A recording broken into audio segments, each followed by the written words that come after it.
Welcome to the first online check-in for anyone working in digital. We're living very strange times and we thought of doing something as Lightful and me as personally in order to just check in with everyone. It's not really a webinar, it's not about teaching something specific, but just to see how everyone's doing. I'm keeping an eye on the chat in order you need anything or if you're having any trouble, and we can get started.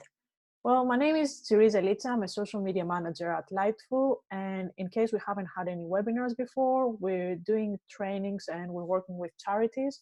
And we just wanted to have an online check-in really for anyone working in digital and how we can really come together and help each other. I'm working in social media and content marketing for 7 years, and I'm really interested in using social media for good. And I'm also running the Reclaim Social community. So what's the digital check-in? What do we really want to have today? It's not really that we need to have a specific objective, and it's not about learning or just having another webinar that we talk for an hour. It's more about seeing how we can really come together, how we can help each other, and just get tips from anyone. It's not really someone serving as the expert here. It's just to see how we can help each other. It's this difficult time. Morning, everyone. If you just joined, I'm keeping an eye on the chat. So I was trying to do a couple of slides in this just to find a way to create something that's useful, but also not really instructional. So I wanted to check in with you first. How would you describe the last week in one word? Feel free to add it at the chat. Also trying to find the right gifts. That wasn't very easy because there's no right or wrong way to describe the last week.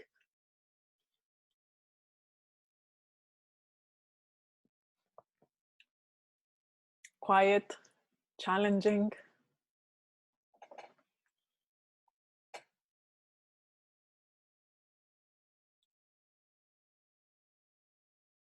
What the fuck?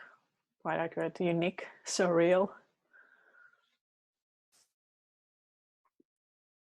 Apparently it's easier to describe it even in one word. I thought it would be harder. These all are quite accurate. Strange, says Claire.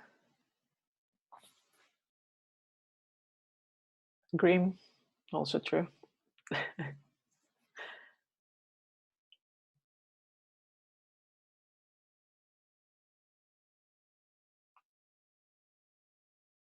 Ellie says, not sure what the first step is for social. That's also a really good point, and we can chat more about that.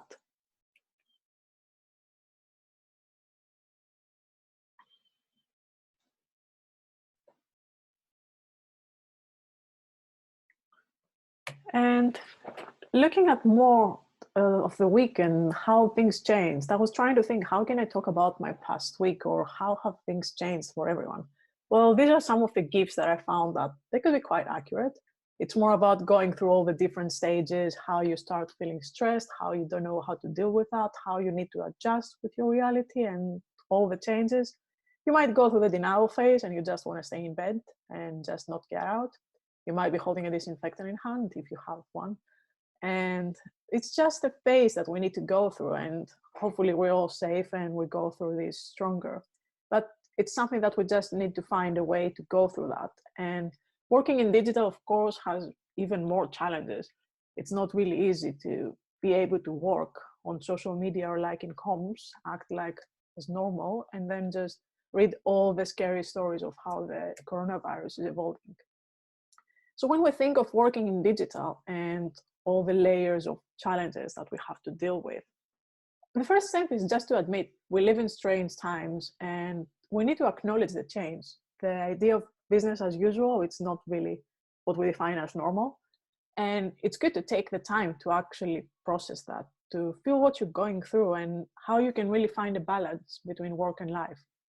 Being at home and having to find that thin line between being on your screen the whole day or just sleeping the whole day, which is also totally fine. But if you have to work, and especially in digital, and read all the social media stories, then you know it is a challenge and we have to find that way to adjust with work from home. For example, if you feel that some days are harder, it's quite useful to communicate that. And for us, at least, it's been quite fortunate to be able to talk with the team. And it's a good idea to try and engage more with the rest of the team. For example, We try to do some work from homes and some check-ins during the day with Lightful. Or I hear from others that they're having to have virtual coffees or virtual lunches. And it's also a good idea if you're working in digital and you feel like you're part of a small team. You can even do it with other people in the sector. And it's been quite useful up to now to see how many people are trying to step in. And it's something really important to take regular breaks. It's easy to just stay on your chair and look at your screen, whether you're working or you're just distracted, and stay there the whole day.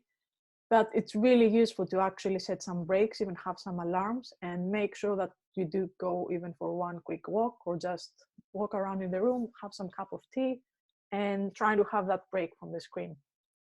And working in digital, of course, the challenge is also to take care right now of your mental health. It's definitely really challenging. It's not really easy. And the whole fear of the unknown and the anxiety is not making things easier. But it's also a time to consider of the things we need to focus on. We can't really do for everything that we did before. We might feel that we're a little bit overwhelmed or a lot. And it is a time to step back and try to think what you really need to focus on. And also something that I start processing more this week, it's about dealing with change. We need to understand that there is a change in our life, whether we like it or not. We probably don't. And we need to find a way to find that balance between rushing into new projects. We want to feel productive. We need to do as many things as possible, or even to be more useful.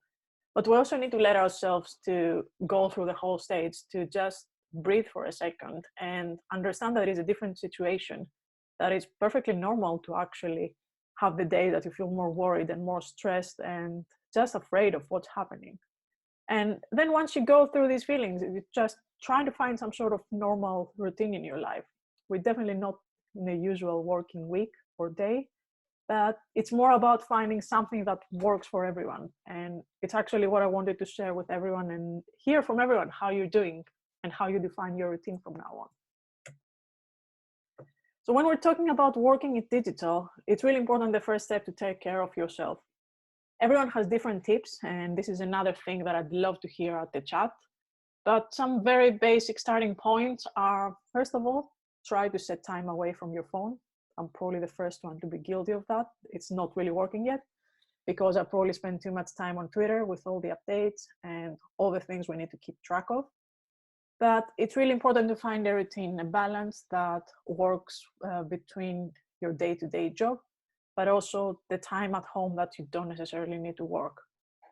And make sure you check in with yourself, see how you're feeling, even if you want some sort of journal or just have that moment of calmness to process your feelings, to see how you're doing and how you can really feel better in any way that works for all of us. And then of course, it's the time to help the others. How can we find ways to be more useful, to actually have more collaboration and partnerships in a way that is not focusing necessarily on the business or like our organization, but also to just be genuinely helpful and find ways to support each other. And this was one of the reasons that I thought of doing that digital check-in, and I'd love to do it more often because it's a great way to connect with others. It's not just about doing a webinar to teach something or just have a full hour to just have the slides and keep going. It's more about checking how we can really help each other. And this is where I'd like to have your thoughts and have some chat on your tips. And I'm happy to open up the microphone if someone wants to talk instead of chat on how do you balance work life from home, what it's like having to work on digital, and also making sure that you set limits on the time that you're working and the time that you switch off. And of course, any tips, how do you take care of your mental health? Feel free to write at the chat or let me know if you want to speak up and I can turn on the microphone.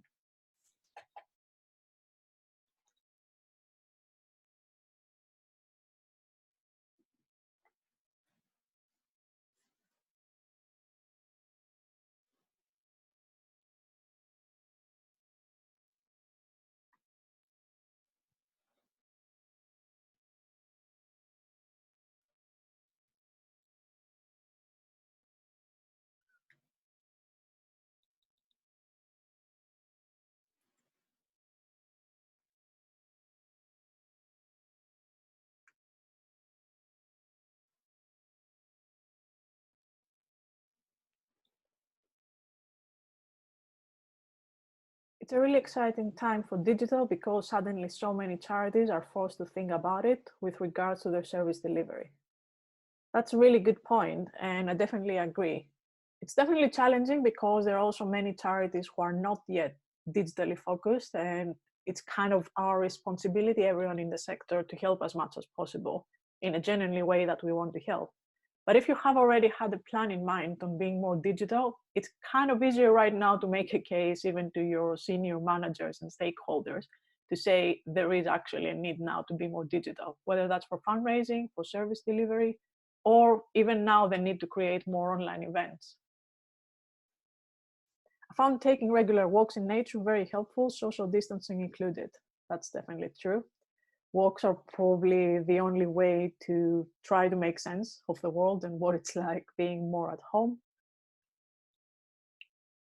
We need to be understanding with each other because everyone's balance is distorted now, not only be colleagues, but also friends. That's definitely true. And I think it's really important, as you've said, on making sure that we check in on each other. We know that everyone's balance is distorted. And it's kind of reassuring to remember that it's not just us, everyone is probably feeling the same. I do short breaks for meditation, reading, or exercising at home. These are all great tips. To help with balance, have a space where you can work that can be dedicated space for you to help keep boundaries between work and personal life. Then make sure you do turn off your computer laptop at the end of the day and put it away. Stick to your normal working hours. That's definitely a very useful tip, and it's something that I really want to work on. It feels like sometimes when you're just on your desk, on your laptop, you tend to forget the working hours, and I really need to set some reminders on that.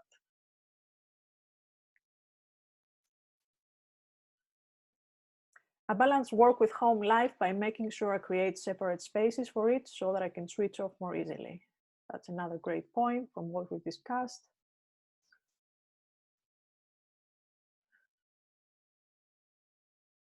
I've been trying to still walk about 11,000 steps a day in the countryside and empty roads near my house to keep getting sunlight and exercising. Also making a social plan every evening to replicate normal life, like virtual pub with friends. This is actually a very good idea, and it's both the walking part of going outside, but obviously being careful, and have some sunlight because I'm not sure about everyone, but at least in London it's very sunny these days, so it's very tempting to try and keep your social distancing but still walk around a bit. And the social plan is also a very good idea, and we see that happening quite a lot the last week, either friends or colleagues or just people who just get to meet each other, whether it's, for example, in the sector or just broadly. They try to have virtual pub or like quizzes and drinks, and just a way to feel a bit more normal and not just stay at home. Balancing work life by having an area of the house, the office, where work takes place, outside of the office trying to switch off.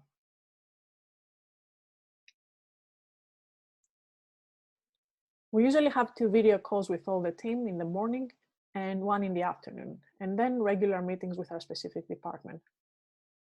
That's a really good idea, and we've also noticed that at Lightful, we have definitely more video calls than we did before, which makes sense because there are no face-to-face meetings. But it's also a great way to connect with the others and just to see everyone's faces even for a bit.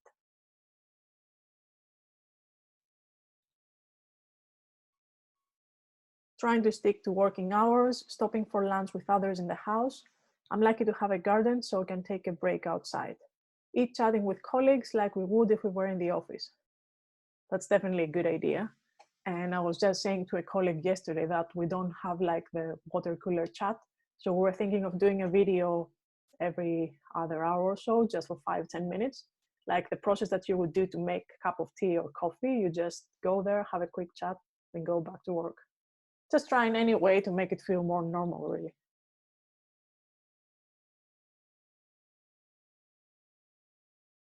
A very good link is shared at the chat. A plan for everyone who wants tonight, the Tech for Good Live from Manchester. They're having an online meetup, and I definitely recommend that. They're doing a great job.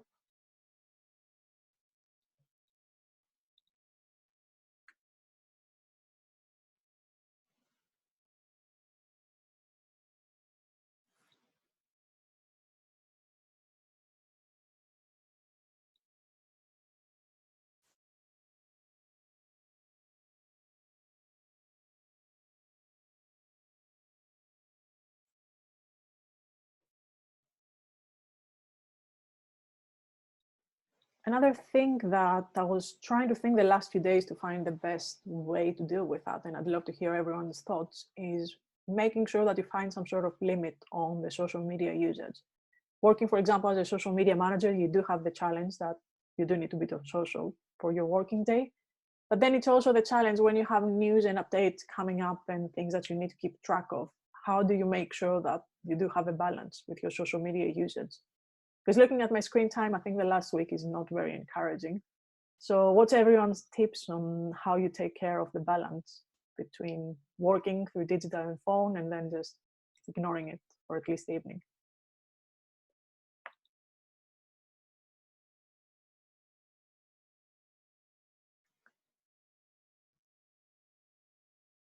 Naomi says, set time aside to check the news rather than constantly looking at notifications, updates. That's usually the goal for me, but it doesn't always work, I must admit it.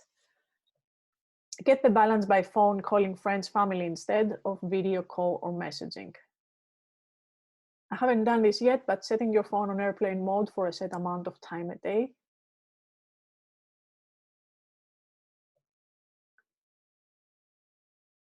Have a set time that you can look through social media at the end of the day, then beyond that, only look at the news reputable sources for updates. That's a really good point. And another thing, at least, that I'm trying to do is make sure that I'm not checking social media before going to bed. It's obviously a very generic tip that we always say to each other, but I think especially right now, the way the news is happening and the way the stories are really scary, you don't really want to go to sleep and think of it. So if you can dedicate at least a couple of hours before going to sleep to make sure that you're calmer and you do something that's more relaxing. That's also a good point. Make sure you give your eyes a break from screens. This is another challenge when we're staying at home. It's easy to just stop working, but then just watch Netflix or something else. So we need to find a way to also take care of our health in general. Naomi says there are some really good concentration apps too, such as Forest. I haven't really heard of this app. I'd love to learn more. I've started using Headspace more, which is definitely useful, and they have all sorts of meditations, even if you want for like 5 minutes.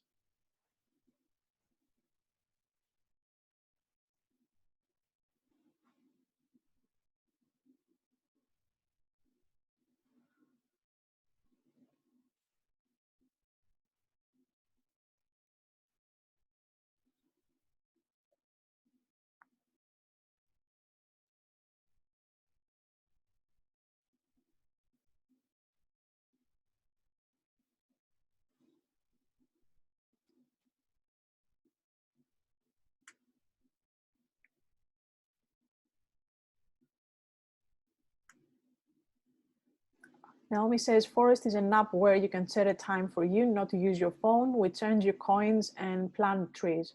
When you earn enough coins, you can plant a real tree as part of their forest program. That seems like a great idea.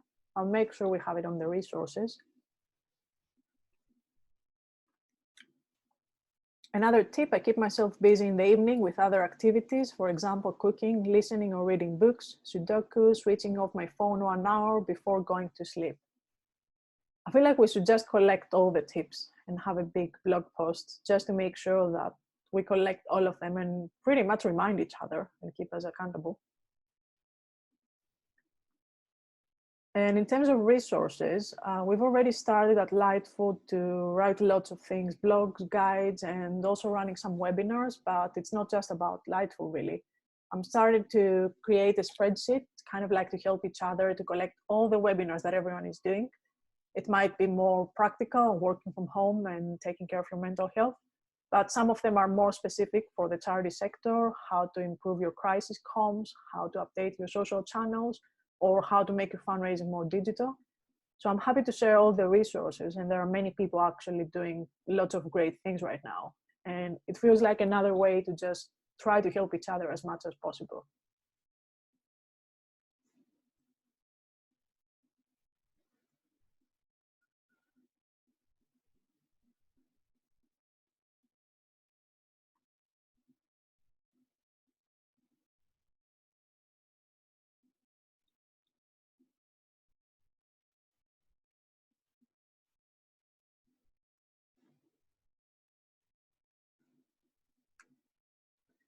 So now that we're done with the resources, and these were all my slides for today, I'd love to hear more from you on how do you define the check-in, and what would you like to see as a person working in digital to have more over the next weeks from a personal and professional level?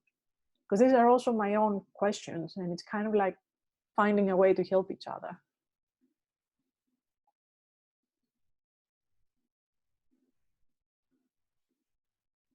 I didn't know, for example, about the Forest app, and now I'm curious to try it out.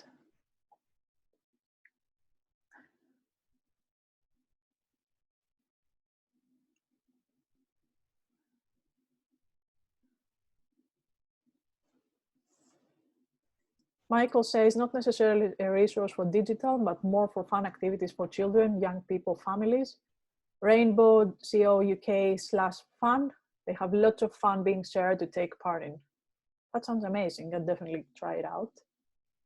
And we'll make sure we collect all the tips and the links to send them to everyone.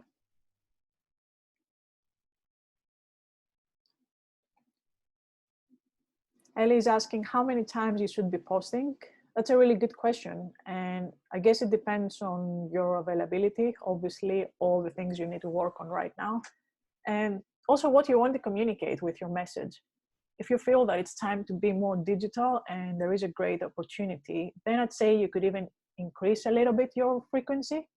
But also we need to consider that people are feeling already a bit overwhelmed. So it's not necessarily the quantity. It's just trying to understand how everyone is stressed and anxious about the situation and try to adjust the content to make it more relevant for everyone.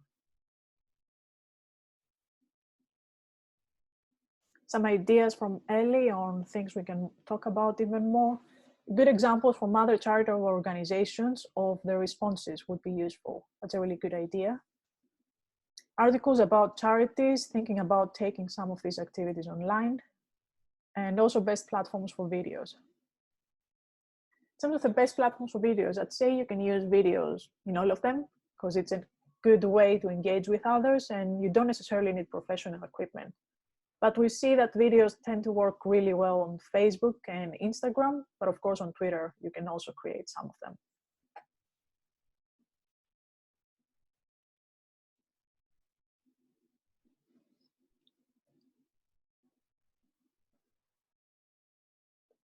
A great resource is shared now from maybe Brightman, from SCVO on taking services online, a great link.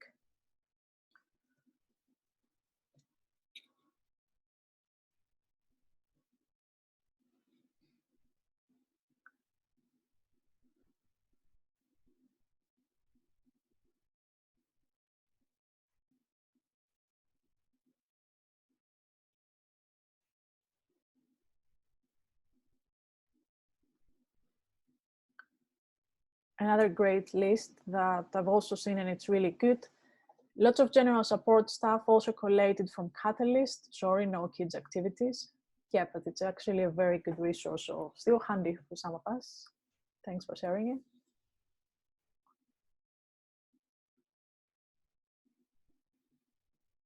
Elena is asking what platform are best to do online webinars and courses now that we cannot do face-to-face trainings anymore. We're actually using Zoom for almost 2 years now at Lightful for all our webinars. We're quite happy, really. And I see that more organizations are jumping into it.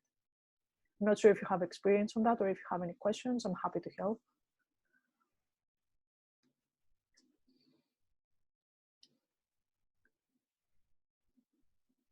Sophie is asking, we've had to shut down 97% of our service. Does anyone have any tips for running social in this situation? I think it's a really good point, and there are many organizations facing similar struggles.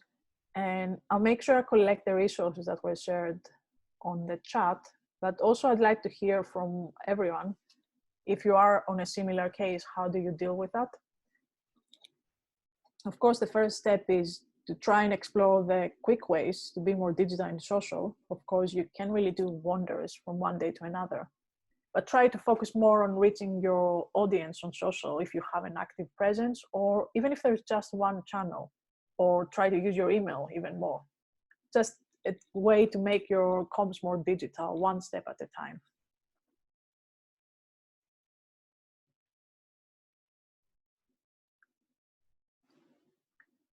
There's also, by the way, a very interesting conference that's for free. It's run by Fundraising Everywhere. It's next Thursday. And it's a way to battle the whole crisis on coronavirus for charities. So there are many people sharing their expertise, and it's anything from crisis comms to digital fundraising. So I definitely recommend that, and it's free.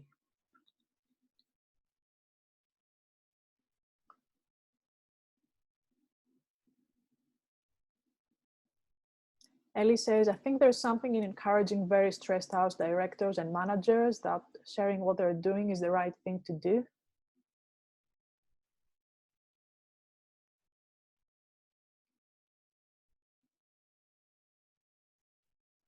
And she adds, I think finding a voice is really important. I definitely agree.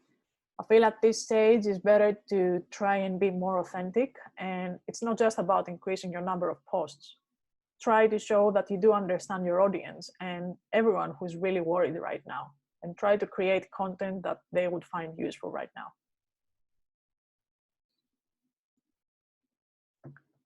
Naomi says, we've tried to make our social channels feel more like a community as we have less events to be talking about, encouraging conversation and making people feel less alone. That's a great approach. And it's probably the best way to deal with the whole situation, especially now that it's still the beginning. People are worried and they probably feel alone and scared. So it's better to try and build a community right now, and then to explore the next steps. How you can take your presence more digital, how you can swap from fundraising and events. But the first stage is probably to focus on the community.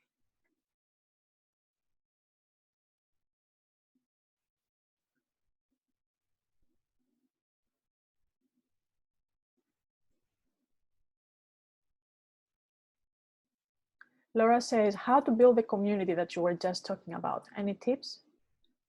I think it's a good way to start with a channel that you might be using up to now. If you have one social channel that it was kind of active, you want to make sure you grow that. Or if you haven't done that, you might want to start a channel from scratch and try to promote it, for example, through your newsletters, or just to make sure that more people are finding out about that. And start sharing tips and content that it's useful and relevant to your organization, and that they know that they can just talk to each other, you can just engage with them, and you help them feel that your organization is also part of the community. It's not just, for example, asking for the fundraising aspect. Facebook groups tend to work really well, and I was reading an article that they are on the rise because people just want to connect with each other. So they want to have some sort of community.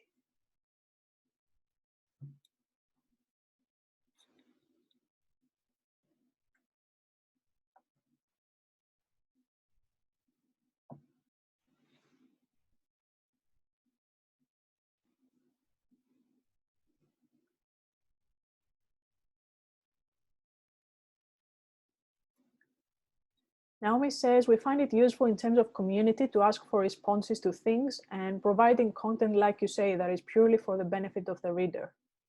Yes, it feels like the best approach right now. And also to share posts that might be more local, might be more useful for the community.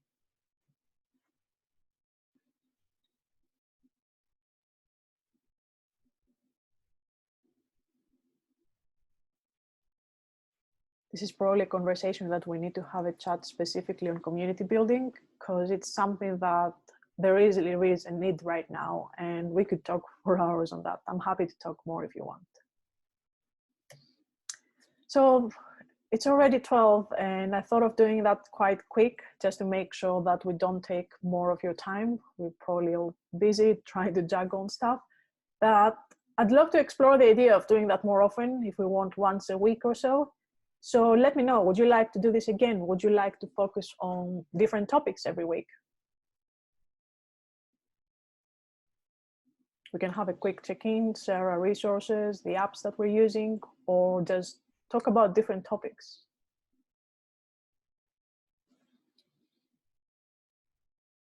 Okay, that's good. I already see 2 people agreeing to that.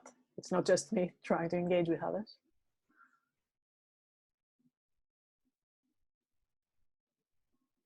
Perfect. 4 or 5 people agree. So we can do that every week. And it might be a good idea to also have video or microphones from everyone. or have some guests to talk more, so it's not just me talking, and get to hear everyone's thoughts and how you're dealing with that. Yes, definitely agree. I think I've set up a webinar function on Zoom, so I wasn't able to get the cameras for everyone, but I'll definitely make sure this is happening next time.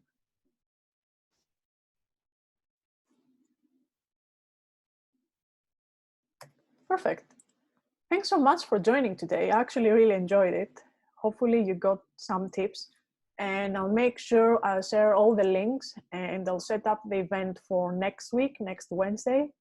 And we might have a guest because we're already in talks with someone in the sector who's definitely more of an expert on well-being and mental health. So I'll make sure I'll share more details and share the link. Thanks so much for joining, and talk to you soon. Stay safe, take care, bye.